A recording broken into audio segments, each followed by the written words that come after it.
Vous saviez que Nipsey Hussle était peut-être un descendant direct du roi Salomon et de la reine de Saba? Et oui, je parle bien du roi Salomon et de la reine de Saba de la Bible. On dit que Salomon était l'un des hommes les plus sages et les plus riches de tous les temps.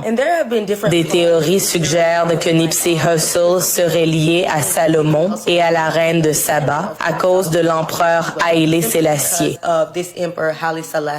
Pardonnez-moi si je ne prononce pas bien son nom. Haïlé Sélassie était l'ancien empereur d'Éthiopie. Il a régné de 1930 à 1974 et serait un descendant direct du roi Salomon. Mais d'autres empereurs avant lui ont aussi prétendu descendre du roi Salomon. Cet empereur était très important. Certains Rastafari le considéraient comme leur dieu ou messie. Cet activiste jamaïcain a lancé le mouvement Rastafari. Marcus avait prédit le couronnement d'un roi noir. Il serait le Rédempteur. Quand Haïlé Sélassié fut couronné en Éthiopie en 1930, Marcus y vit sa prophétie réalisée.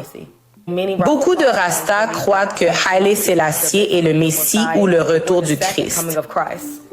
Même s'ils ne descendent pas de Salomon et de la reine de Saba, je trouve ça fascinant. On ne sait jamais. Ils se ressemblent beaucoup, même si je sais que les Érythréens et Éthiopiens ont des traits similaires. Ils ont l'air d'être père et fils.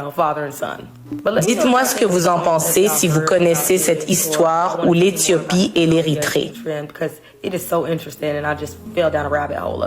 Snoop Dogg en a parlé lors d'un podcast ou une interview avec Mike Tyson.